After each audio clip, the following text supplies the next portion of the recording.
Hey everybody, welcome back to Grit and Grind. Today I have to replace a tooth on my stump grinder here. We got a Bandit 2550, and as you can see I have a broken lead tooth. You have two different types of teeth here, your lead teeth and also your side cutter teeth. These can be a little bit intimidating at first just because they're some weird angles, but I'm going to show you what tools you need and how you can easily take these off, how I replace them. Now, one thing you're going to have to do on these new river wheels, this is the Revolution wheel that they run on the Bandit 2550. They also run these on the smaller SG40s. They make smaller versions of this wheel for those machines. You can also get them for Rayco machines. I think Vermeer. Carlton runs the Razor Wheel, which is a pretty similar setup, but I can't say it's exactly the same just because they have a little bit of a proprietary change to theirs. I've never ran one, but we're going to show you how to change these teeth.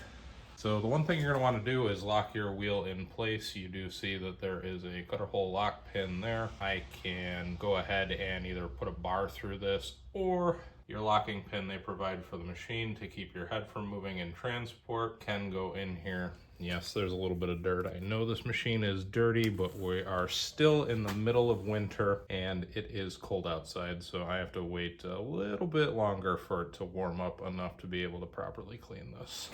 So you can see my tooth here. It is a lead tooth. There's a couple tools you're gonna want. One to start with, I'm gonna use this just to lock my cutter wheel in place. Put it through here. Now you see the machine only gets a little bit of travel, whereas if I pull it out, I can move it quite a bit. We're gonna lock that in here. The nuts that you use on here, those are a 15/16. You can get away with large socket or a deep well socket. I like to use the short ones just because it's going to be a lot easier for spatial issues. Sometimes, depending on the tooth, because these go in all different angles, I do like to use a swivel just to get in there. On this one, I know I don't need to do that. I can get enough space with the short 15/16 here. A 1/2-inch breaker bar is going to be necessary. You can run them off with an impact if I'm out on a job, or depending on how many of these I got to change, I will use an impact. But in this case, just because I only have the one, I'm going to use just the bar. You do have two different kinds of teeth, like I said, so your lead tooth and then your side teeth, they are slightly shorter or longer. They look a bit different. So this is the tooth I'm going to replace it with. It does have a carbide tip here. They can be sharpened. These wheels are particularly good over the green teeth if you're in rocky soil or used to hitting things. Unfortunately, on one of my last jobs, I hit concrete multiple times and it did break this tooth off. Fortunately, that will happen. You grind long enough, you will run into things. Biggest thing you're going to want to do, because this is in the dirt all the time, you're going to see you get a lot of buildup in here. So I like to take either a small screwdriver or a pick like this.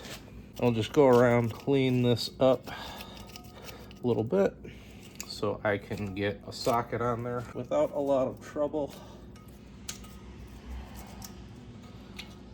Make sure to clean all the way around your surface so you can get a good bite with your socket, just like that.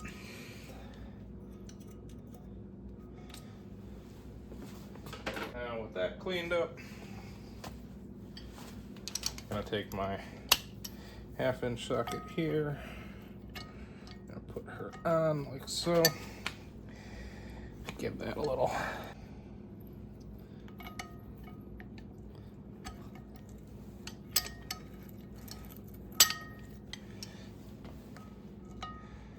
not too bad to get off. Like I said, they can be a bit of a pain if you got weird angles, so that swivel definitely helps depending on the tooth you're dealing with. These are at all different angles depending on what side of the wheel this tooth is faced towards.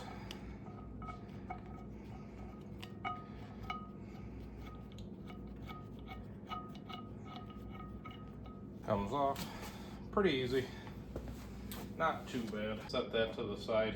I wouldn't discard these ever.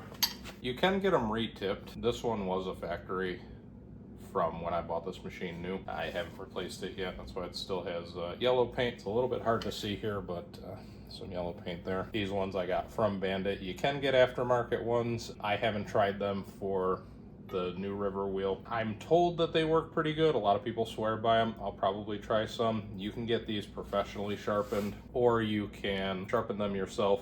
I will probably at some point send this old one out to get re-tipped, but it makes more sense to do that when you have multiple to send out. So there's a couple different orientations. This can fit in the pocket because you see how you got your edges here just like a nut. You don't want to put it on like that. You want to put it on so it's facing the same orientation, in this case down, like it was with the tooth that we pulled off. Seat that in there, and we're going to put this nut back on, get it started.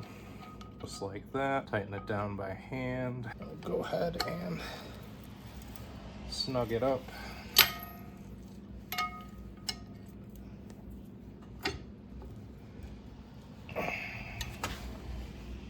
Nice and tight. Come back off.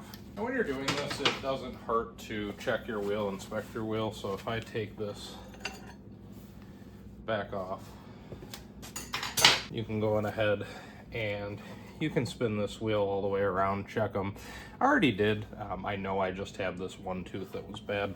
Wanted to go ahead and replace it, show you how it's done. This is, again, a 2023 Bandit 2550 stump grinder running the new river wheel. And it can be intimidating at first. Just after doing it for a while, you kind of get the hang of it. Again, see how these teeth are at different angles depending on where they're at. But it wasn't too bad. It was pretty easy. We got ahead and did it pretty quick. So if you like the video, don't forget to like, comment, and subscribe for more content.